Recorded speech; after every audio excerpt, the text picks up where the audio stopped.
जैसे भी जहाँ भी वही बड़े पापा को मिला तो उससे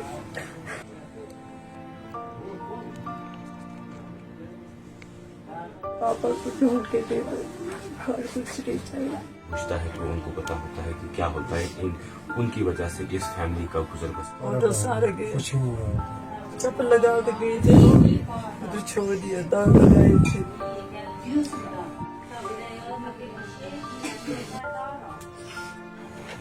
देखिए अभी हम उसी इलाके में जो सूती का एरिया है जहाँ तक लगातार हमने आपको पिछले 3 दिन से खबरें दिखाई हैं तो क्योंकि अपडेट दे रहे हैं कि इस तरीके से इस एरिया में एक बस्ती हुआ करती थी, इस एरिया में घर हुआ करते थे। अगर आज आप देखेंगे पूरी की पूरी बस्ती जो है तबाह और बर्बाद हो गई है और आज के दिन भी लगातार रेस्क्यू जो है कंटिन्यू रहा। इस वक्त हम विक्टिम की फैमिली के पास है। मेरे साथ में आप देख सकते हैं मेरी बहन है और इस साइड आप भी देख सकते हैं माता जी हैं। इनके हस्बैंड जो है उस जो फ्रेश फ्लड आया है उसमें जो है बह गए हैं और इस घर की जो हालात है आपको समझ सकते हैं कि जब एक फैमिली का चिराग बुझता है तो उनको पता होता है कि क्या होता है उनकी वजह से इस फैमिली का गुजर बसर होता था। और आज जो मेरे साथ ये फैमिली है ये बेबस है, ये लाचार है, एक अपने हस्बैंड का इंतजार कर रही है और वो सोचती है कि वो वापस आ जाएंगे, पूरी उम्मीद है। और दूसरी तरफ जो है ये मेरे साथ मेरी बहन है। आप जानते हैं कि सबसे ज्यादा लगाव अगर देखा जाता है तो लड़कियों को अपने पापा के साथ होता है सबसे ज्यादा लगाव। और आज मेरी बहन की आंखों में आंसू है। साफ तौर पर तस्वीरों के माध्यम से हम आपको दिखाने की कोशिश करेंगे। विक्टिम की फैमिली के पास है हमारी यही कोशिश रहती है कि सरकार तक जो है हर बात वो पहुंचे जो यहाँ पर जरूरी होती है। सबसे पहले आप मुझे बताइए जब ये इंसिडेंट हुआ था, जब फ्रेश फ्लड आया तो आप किस जगह पे थे और क्या आपको सुनने को लगा जिस वक्त ये आया? सर कुछ पता ही नहीं चला था इतना बड़ा फ्लड आएगा। मैं होटल से बाहर निकली तो उधर से बेचारे यार थ्रू आने लगे, बोले पत्थर आ रहे, भागो भागो। फिर मुझे कुछ समझ नहीं आ रहा, बस मैं आगे भाग गई थी, पीछे कुछ भी नहीं देखा। शायद पीछे देखा होता तो हम भी चले जाते उस फ्लड में। और बहुत ज्यादा नुकसान हो गया, पीछे देखा तो कुछ भी नहीं रहा, सब कुछ खाक में हो गया। आपको कब पता चला कि आपके जो है पापा मम्मी पापा मतलब मम्मी भैया, मुझे तो इनकी नहीं उम्मीद, सबसे आगे मैं भागी थी क्योंकि मुझे जब मैं भागी थी ये बेचारे होटल में थे। उसके बाद मैं आगे भागी, पीछे देखा तो कुछ भी नहीं रहा। तब मैं उधर से दौड़ के वापस आई तो देखो कुछ भी नहीं। हम भैया बेचारे उधर ढूंढ रहे थे, बोलते मम्मी भैया बहन सब ठीक है लेकिन पापा है ही नहीं, पापा का। बस तब से हमें पता चल गया कि पापा शायद गिराज गए, कहीं रास्ते में रह गए। और वो फ्लड इतना मतलब 2 मिनट में मतलब उधर पहुंच गया जहाँ हम जा रहे थे, जैसे हमारे पीछे ही पड़ गया। हमें उम्मीद ही नहीं थी कि हम बच पाएंगे, लेकिन पता नहीं कैसे वो रुक गया, खुद थोड़ा सा शांत हो गया। तब हम ढूंढने लगे और उधर मतलब भैया का मतलब घर गया और उधर बहुत सारे डेड बॉडी मिली, 3-4। एक बेचारे छोटे से बच्चे उसको उठाए तो वो भी डेड हो गए। बहुत ज्यादा नुकसान हो गया। पापा बहुत आती है तभी तो तड़प रहे कि लास्ट टाइम सिर्फ देखने के लिए तो मिल जाए। जैसे भी है जहाँ भी वही बड़े पापा को मिला तो लास्ट टाइम आपके पापा से लास्ट टाइम कुछ नहीं, बस बेचारा बीमार चल रहा था। खाना खाए तो बस हमने कहा पापा खाना खाओ, खाना खाया। उसके बाद फिर से उन्होंने उधर से खाना खा के फिर से निकल गए।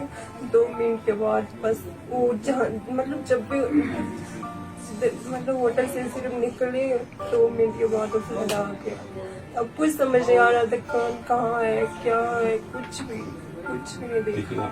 बाप की कमी जो कोई पूरी नहीं कर सकता।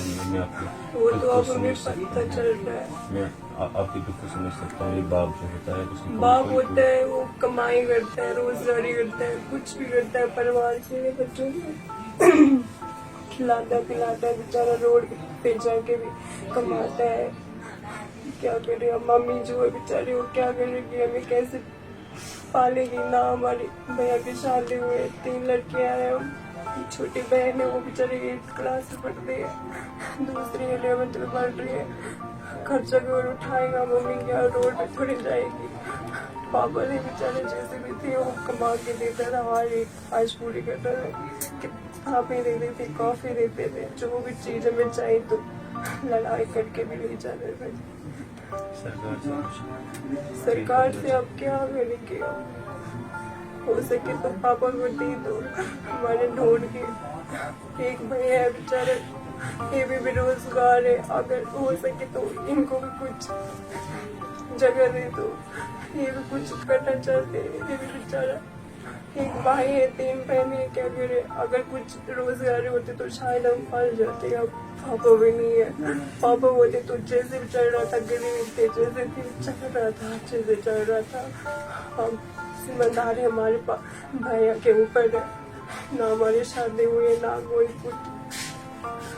बेचारे की खुद की शादी नहीं होती। मेरे पापा को बहुत शौक था कि शादी कर लो, जिंदगी का क्या भरोसा, मैं क्या भरोसा ऐसा हो जाएगा। चलो भगवान की मर्जी है, लेकिन लास्ट टाइम सिर्फ देखने के लिए मिल जाए तो बस सरकार की बहुत ज्यादा मेहरबानी होगी।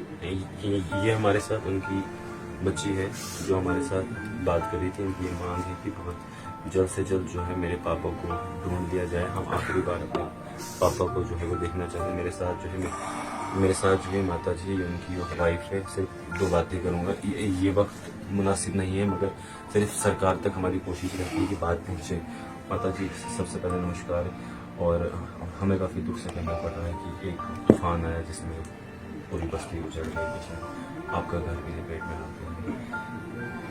क्या लगते थे आपके जो हस्बैंड थे वो कहाँ थे, कब आपको पता चला?